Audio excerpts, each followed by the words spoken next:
You know what takes a lot of work?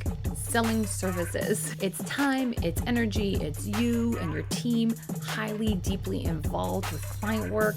And look, I think services are super important and needed, but they can also stunt your growth. A fabulous way to grow and reach a wider audience is by productizing those services. This is when we break down your one-to-one, deep, high-touch offers and create a more accessible option for a bigger, wider audience so you can make a bigger, wider impact. It creates and gives you stability, allows you to, again, reach a wider audience, generate more one-to-one clients. It's kind of awesome. So productizing your services, kind of cool. And in this week's video, I'm going to share with you 9 easy things you can create to productize your services. Hey, I'm Amanda, owner of Freshberry, and I help B2B consultants, small businesses, and nonprofits create scalable and sustainable growth by productizing your services to create financial stability, implementing creative marketing to make a bigger impact, and use automation to build efficient systems. If this sounds like you, then you are in the right place. Hit that subscribe button and click that bell to make sure you don't miss anything, because I bring these videos to you every single week. So let's run through this. Having something packaged and sort of ready to go, whether it's like a physical item or a service that you've bundled, is critical, really, really critical to maintaining your sanity, okay? Selling time is incredibly stressful, exhausting, and can be difficult. Instead, to diversify, you need to create something that sort of fills the need of somebody being able to access you, whether they maybe don't know you well enough yet, they don't trust you yet, they maybe don't have the money for your higher ticket service, or they can't really connect how to make it okay to spend that money. This gives them a way to sort of get a bite size of you and what you offer with a product that is not spending your time and energy, but is something that is available 24/7, however you want to break that down, that they can then get, and they start to know, like, and trust you, and then they can move into buying your higher ticket items, okay? These are easy yeses. That's what I like to call them, okay? Easy yes. They're the best way to go. It's so easy to make them say yes, all right? And the yeses keep happening, right? Because once they start to know and like and trust you, then they buy a little thing. Once somebody's giving you money, it's actually an exchange of trust that's happening, right? So they're giving you money, they're trusting you that you're going to get something valuable, right? So it's like this beautiful thing. They get to know you a little bit. Now they feel more comfortable buying something else from you, right? It's easier yeses. This is so exciting. So you do not know how much I love talking about this kind of stuff, thinking about ideas, sharing how you can do this kind of stuff, building plans for projects always makes my day. So this is fun stuff. All right. I don't want to get ahead of myself, because you clearly can't build a plan without knowing what you're creating. So let's look at some of those ways and some of the things that you could actually create that would help you start up and start sharing easy yeses to get people into your world, okay? And now easy yeses can be free, but generally we're talking low cost to medium cost offers, okay? All right, let's get into these 9 things right now. All right, thing number 1, that's what I'm going to call them. Thing number 1 you could do is an ebook series. This is a fast and fairly simple item to put together and get it listed on Amazon. So this is a great way to kind of get something out there. It's a great way to break out your thoughts, to sort of share some of your content in bite-sized pieces. It can be bundled to add for a bigger bang, for more ROI. You can also create these books sort of like almost like a here's step 1, here's step 2. Now, these do not have to be long books. These kind of ebooks are small, short, bite-sized, highly focused, highly targeted on a topic, okay? That's number 1. Number 2 thing you could create is a real book, all right?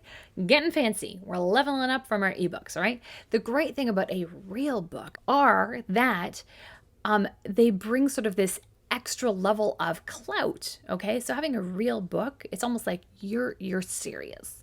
You're for real now, all right? So these are also really, really good because if you do any speaking events or things like that, or if you want to do more speaking events or get on podcasts and things like that, people do love talking to people who have a book. So this is a great value add for getting out there and getting your voice heard even more. Now, another really great thing about real books is that they are there on the shelf. Every time we get our name into somebody's head or recognition, it's a good day. Okay. So when we have a book on somebody's shelf, even if they're not pulling it out every day, they know it's there. They once in a while think, oh, I'm going to go back to that book. It had that great thing. Right. So it's this extra little boost of trust that we're constantly building with them. All right. Number 3 thing you could do is an e-course. Now, this has been really popular the last little while, but e-courses are really great. This is becoming, like I said, more and more popular. I do love e-programs because it gives sort of an opportunity to share some really great knowledge with somebody at a low cost. They can really make some serious impact in whatever it is that they are focused on. I give deep value for what they're doing. And for me, even on the other side, like I devour e-courses. Like I love them. If you're like me, it's actually a problem. I probably have too many. There's probably lots that I've purchased that I've actually never gotten to because there's just so darn many of them. Okay. So this is why people also love podcasts so much and all that stuff, right? We love kind of learning stuff and getting more ideas. So e-courses are great because you can really share your knowledge and build that know, like, and trust factor. I do recommend that if you're doing an e-course, you show up on screen with your face. Okay, as much as possible. It's okay to also do screen sharing, or if you're sharing slides, but also try to break it up with your face because we want to build that trust, realness with them by looking eye to eye through the camera. Okay, so what out of those 3, so that was ebook, real book, e-course, which one of those 3 do you think you could get started on, or have you got started on? Tell me in the comments. I'd love to know what's going on there. Okay, thing number 4, a mobile app. So we're leveling up a bit, a mobile app. The great thing about these is that you can actually create something pretty useful and use it as a lead generator, right? For something bigger. Or you can have like in-app ads or purchases. Maybe they can buy the pro version, right? We all use apps. We see how these things are used. Mobile is huge, as we also know. And quite honestly, as much as it sounds like a really big thing, mobile apps aren't that hard to build if it's fairly simple. And even more importantly, with the right team, which I just did a project with one of my clients where we're going to be building a mobile app. We were shocked so my job as the project manager is to find people to help us build the thing that we want to build. So I help figure out what that thing is, and then I find the right people to help us actually build it, because I'm not going to build your app, but I can find great people to do it. So we found this great team, and we were shocked at the actual not cheapness, definitely not cheap, but the lower cost that we got considering what we thought it was going to be. So you'd be surprised at what you can actually achieve. And our app is not very simple. It's actually fairly in depth. So it's kind of cool. Thing number 5 you can do, this is a membership website. Now, they can be hard to do because they're a little more time intensive on your side, because people do expect that there's going to be new content every single month. If they're paying a monthly fee, what are they paying for? Something has to happen every month to make them pay for it. Now, it may not be necessarily content. It could be maybe you're actually building a software like a Canva or a Calendly. It's a software that they can actually use, right? So that's great, but keep in mind that more and more we're finding that people are we're having to buy monthly things. So people are definitely starting to go, is this really worth it? So make sure if you're going this route, that you're making sure that it's really highly valuable to them, okay? And that it's very clear how beneficial this will be for them, all right? Keep in mind too that generally with membership sites, 3 months is kind of average for people to stick with you, okay? That doesn't mean that there's not going to be people that will stick with you for life. And there's also going to be people that stick with you for only a week.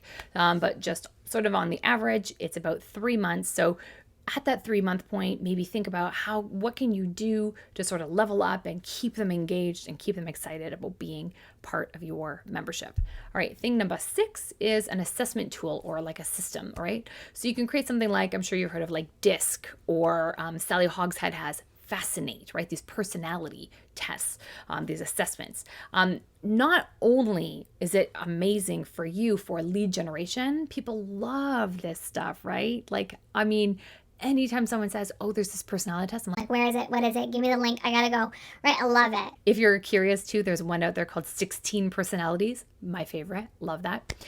So it's a great way to also bring people in, and then you can even assess, depending on their results, if they'd be a great customer for you, right? If they're going to be a really good one-to-one client for you. So that's kind of a sneaky way to go about it too. So those all are amazing. Which one of those do you think, oh, I would love to be able to do that? I'd love to hear. And when you're thinking about stuff like this, like, don't worry about money, because sometimes you'd be surprised at how easy some of this stuff can be to actually create. I'd love to hear what you think, because maybe I'll do a video on maybe costs on some of this stuff. All right.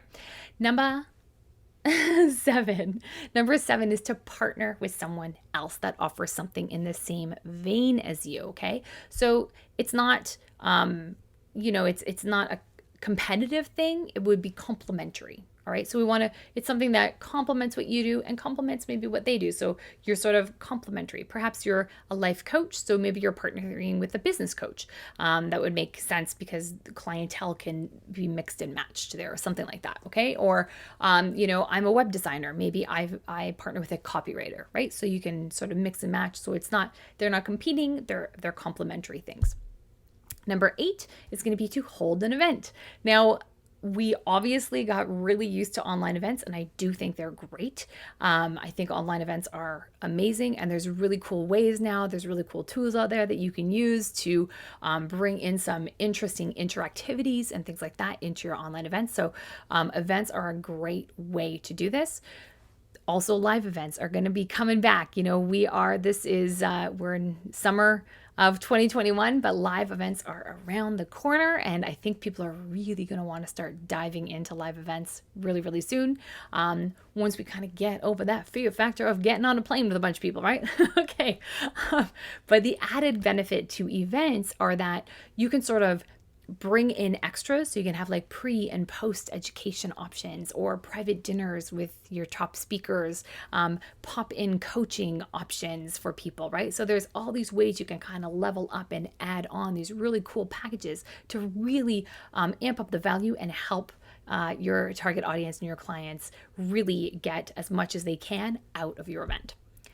The final thing, and number 9, is an online tool or software. I kind of mentioned this before, but you could really build sort of like a massive program that does something fantastic for people, like a Canva, like Zoom, like WordPress, but that would be really hard to compete with that. I mean, Squarespace, I think, does pretty good, but it's a definitely competitive market. But don't get hung up on the fact that you don't know anything about technology. You're thinking, wow, software, you're crazy. There are amazing, brilliant people out there. Just like I've talked about in another video, you do not have to do all of this yourself, okay? You hire amazing, brilliant people that are amazing and brilliant at what they do, so that you can be amazing and brilliant at what you do, okay? So it can absolutely be done. If you see a need for something, you're like, God, it would be cool if I could do this. Maybe you're the one that should create that thing and then sell it to other people. Okay, so there you go. Those are 9 things you could bring to the table to sort of break up your only service-based business. These are productized options. Of course, there are the other options where you just sort of make a group coaching package that is maybe a 12-month group program that you do, which are always, I think, super beneficial, because people also get to know, like, and trust one another as well, which is also really, really cool. There's lots of other ways you can do that kind of stuff. But those are sort of more tangible things that you can do. I'd love to know which one of those really stuck out to you. Which one did you really, really like? And I would also love for you to join me on LinkedIn. LinkedIn is my second home. I'd love it so much, and I'd love for you to connect with me over there. The link is in the description, and we can connect and show love for one another and, share stuff. It's going to be cool. So head over there and connect with me. That would be amazing. Now, if you like this video, I want you to like the video. Give me a thumbs up. Comment below again with which one of these you really think is going to be cool. And of course, hit the subscribe button, hit that bell so that you are notified every single week when I put out a new video just for you. All right. I will see you next week.